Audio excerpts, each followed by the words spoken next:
Doctor Shailendra Kumar India के बहुत बड़े पीएचडी डॉक्टर थे। ऑक्सफोर्ड यूनिवर्सिटी से उन्होंने पीएचडी की, फिर वहीं पर इंग्लैंड में जॉब करते थे।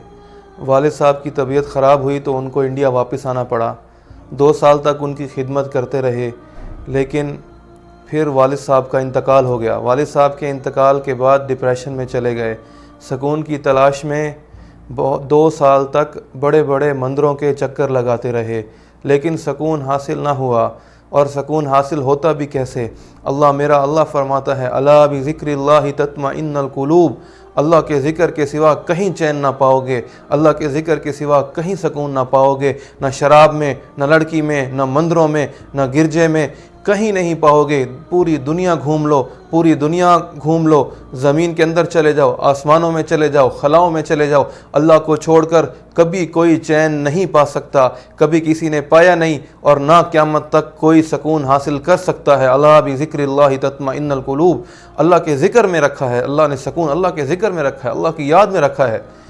2 साल तक मंदिरों के चक्कर लगाते रहे, फिर छोड़ कर आए और दिल्ली के अंदर एक एनजीओ के साथ जुड़ गए जो लोगों की फलाह का काम करती रही, और फिर वहाँ से भी तंग आकर उसको भी छोड़ा और एक स्कूल में जॉब की। तो किसी काम से दूसरे शहर जा रहे थे, थोड़ी देर स्टेशन पर, रेलवे स्टेशन पर इंतज़ार करने के लिए रुके तो उन्होंने देखा कि 15-20 कुली सब एक डायरेक्शन में चल रहे हैं, किसी तरफ जा रहे हैं। तो उन्होंने सोचा ये इतने सारे कुली एक तरफ क्यों जा रहे हैं, देखूं तो सही क्या करते हैं। वो उनके पीछे पीछे चले गए। वो सारे एक जगह पर गए, टूटी लगी हुई थी, सब ने वुज़ू किया, सफ़ें बिछाईं और एक कुली आगे बढ़ा, इमाम बना और बाकी पीछे खड़े हुए और उन्होंने सफ़ों को सीधा किया।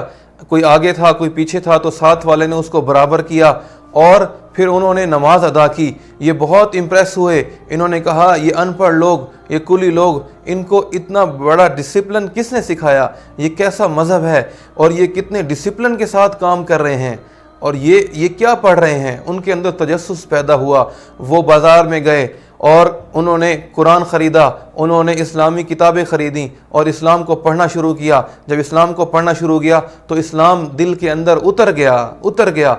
फिर मुसलमान होने के लिए 6 महीने तक मस्जिदों के और मुसलमानों के घरों के चक्कर लगाते रहे, कोई कलमा पढ़ाने वाला ना मिला। वो मुसलमान जिसका ये काम था, जिसकी ये ज़िम्मेदारी थी कि उसने पूरी दुनिया के इंसानों को, क़यामत तक आने वाले इंसानों को अल्लाह का तारुफ कराना था, आज वो खुद तो काम से हटा।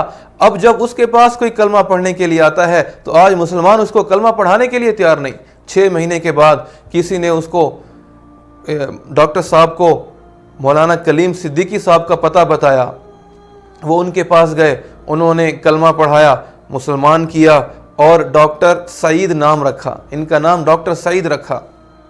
और उसके बाद जब ये वापस आए तो इन्होंने ऐलान किया तो फैमिली के अंदर बहुत ज़्यादा प्रेशर आया, बहुत तकलीफ़ पहुंचाई गई और बड़ी बड़ी ऑफ़र्स दी गई कि हमारी पार्टी ज्वाइन कर लो, हम तुम्हें ये दे देंगे, हम तुम्हें वजारत दे देंगे। बड़ी बड़ी ऑफ़र्स आईं। इन्होंने सारी ऑफ़र्स को ठुकराया और कहा जिस सुकून की तलाश में मैंने सारी ज़िंदगी गुजार दी, जिस ईमान की तलाश में मैंने सारी ज़िंदगी गुजार दी, आज वो मुझे मिल गया। अब मुझे ये सारी दुनिया से ज़्यादा अजीज़ है, मैं इसके लिए सारी दुनिया ठुकराने को तैयार हूँ। हाँ, आखिर तंग आए और वहाँ से हिजरत की और मस्कत आ गए।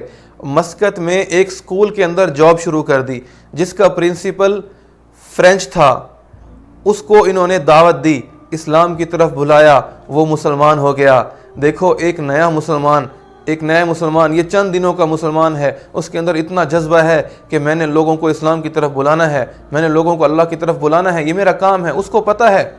तो वो मुसलमान हुआ, वो प्रिंसिपल मुसलमान हुआ और आज फ्रांस के अंदर वो एक दावती सेंटर, एक इस्लामिक सेंटर चला रहा है और बेतहाशा लोगों की हिदायत का ज़रिया बन गया।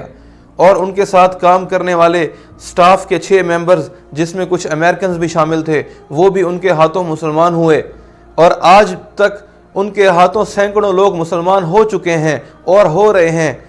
हाँ, उनका पैगाम है उम्मत के लिए। जब उनसे पूछा गया कि आप मुसलमानों को क्या पैगाम देंगे तो उन्होंने कहा कि मुसलमानों को मैं एक पैगाम दूंगा कि अगर प्यासी इंसानियत को, अगर दुखी इंसानियत को इस्लाम का तारुफ नहीं करा सकते, कुरान का तारुफ नहीं करा सकते, तो कम अज़ कम कुरान اور انسانوں کے درمیان اسلام اور انسانوں کے درمیان دیوار بننے سے بچ جائیں، دیوار نہ بنے، رکاوٹ نہ بنے، اگر پہنچا نہیں سکتے تو کم از کم رکاوٹ نہ بنے۔ اے میرے بھائیوں، یہ اللہ نے ذمہ داری لگائی ہے بحیثیت انسان، وما خلقت الجن والانس الا لیعبدون، بحیثیت انسان اللہ کی عبادت ہماری ذمہ داری ہے، ہمارے ذمے ہے، ہمارا مقصد ہے، اور بحیثیت امتی حضور پاک صلی اللہ علیہ وآلہ وسلم کا امتی ہونے کے ناطے اللہ تعالیٰ نے کیا فرمایا؟ کنتم خیر امت اخرجت للناس تأمرون بالمعروف وتنہون عن المنکر، تم بہترین امت ہو، تمہیں لوگوں کے نفع کے لیے نکالا گیا ہے، اچھی باتوں کا حکم کرتے ہو، بری باتوں سے منع کرتے ہو، اللہ پر ایمان رکھتے ہو، اللہ پر ایمان رکھتے ہو۔ میری زندگی کا مقصد تیرے دین کی سرفرازی، میں اسی لیے مسلمان، میں اسی لیے نمازی۔ کیا خوب کہا شاعر نے، میری زندگی کا مقصد تیرے دین کی سرفرازی، میں اسی لیے مسلمان، میں اسی لیے نمازی۔ یہ تو امت کی ذمہ داری تھی، یہ امت کا مقصد تھا۔ جب امت نے مقصد کو چھوڑا تو آج ہماری کوئی حیثیت نہیں، اللہ کی نظروں سے بھی گھر گئے، اور دنیا میں بھی ہماری کوئی حیثیت نہ رہی۔ جس مقصد کے لیے اللہ نے دنیا میں بھیجا تھا یہ ہمارا مقصد ہے، یہ مقصد حیات ہے۔ اس دنیا کے اندر آنے کا مقصد یہی ہے، قل ھذہ سبیلی ادعو الی اللہ انا علی بصیرۃ انا ومن اتبعنی۔ اللہ تعالیٰ کہہ رہے ہیں، اے میرے حبیب ان سے کہہ دیجئے کہ یہ ہے میرا راستہ، میں لوگوں کو اللہ کی طرف بلاتا ہوں، میں کسی جماعت کی طرف، کسی تنظیم کی طرف، کسی فرقے کی طرف نہیں بلاتا، میں کیا کرتا ہوں؟ میں اللہ کی طرف بلاتا ہوں، میں صرف اللہ کی طرف بلاتا ہوں۔ اور کس کا یہ کام ہے؟ جو مجھ سے محبت کرنے والے ہیں، جو مجھ سے عشق کرنے والے ہیں، جو میری اتباع کرنے والے ہیں، ان کا بھی یہی کام ہے۔ کیا کام ہے؟ کہ وہ اللہ کی طرف بلاتے ہیں، وہ لوگوں کو اللہ کی طرف بلاتے ہیں۔ یہ میرا، آپ کا اور پوری امت کا مقصد حیات ہے۔ اللہ کرے ہم اپنے مقصد حیات پر واپس آ جائیں۔ ہاں، اور جب ہم اپنے مقصد پر واپس آئیں گے تو ہم اپنا کھویا ہوا مقام واپس حاصل کر لیں گے۔ تو یہ اللہ نے چانس دیا ہے سوچنے کا، اللہ نے یہ حالات دے کر، یہ کرونا وائرس بھیج کر امت کو سوچنے کا موقع دیا ہے کہ سوچو کس لیے دنیا میں آئے تھے، اس امت کا مقصد کیا تھا۔ آئیں ہم سب نیت کریں کہ ہم اپنے مقصد پر واپس آئیں گے، جس کام کے لیے اللہ نے ہمیں دنیا میں بھیجا ہم وہ کام کریں گے۔ اللہ مجھے بھی توفیق دے، اللہ ساری امت کو توفیق دے۔